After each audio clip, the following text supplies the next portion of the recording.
మీరు ధైర్యం తెచ్చుకొని మీ తల ఎత్తుకొనుడి. మీ విడుదల సమీపించి ఉన్నదనెను. లూకా సువార్త 21వ అధ్యాయం 28వ వచనం. పరిస్థితులు ఎంత కఠినంగా ఉన్నా భయపడకు. నీ చుట్టూ సమస్యలు కనిపిస్తున్నాయా?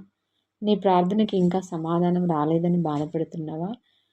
అయితే దేవుడు ఈరోజు నీకోసమే ఈ వాగ్దానం ఇస్తున్నాడు. ధైర్యం తెచ్చుకొని మీ తలలెత్తుకొనుడి. అంటే సమస్యల వైపు మాత్రమే చూస్తూ కృంగిపోకుండా మన చూపును దేవుని వైపు త్రిప్పుకుంటే విడుదల సమీపిస్తుంది. మనుషులు ఇక ఏమి జరగదు అని అనుకున్న చోట కూడా దేవుడు కొత్త మార్గాన్ని తెరవగలడు. కాబట్టి కన్నీళ్లతో తల ఉంచుకోకు. ధైర్యంగా తల ఎత్తుకొని నిలబడు. నీ దేవుడు నిన్ను విడిచిపెట్టడు. నీ పరిస్థితి శాశ్వతం కాదు. దేవుని సమయం వచ్చినప్పుడు నీ జీవితంలో మార్పు తప్పకుండా వస్తుంది. యేసు నామంలో నీ భయం తొలగిపోను గాక. నీ జీవితంలో విడుదల, సమాధానం, ఆనందం కలుగును గాక. ఆమేన్.